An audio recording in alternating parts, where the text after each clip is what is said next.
יום בחיי אוריה מעניין. קודם לבוקר תפילה, הנחתי, התפללתי, גירדתי, טיפלתי, קטקתי ילדים. בן יש 4, זה לוקח זמן.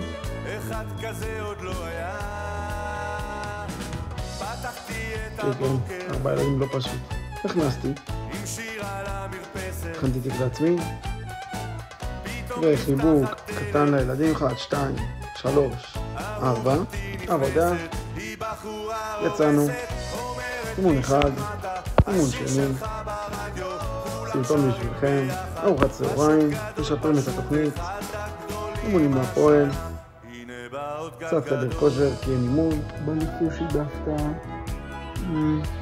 סושי חמוד שלי, בוא לפה.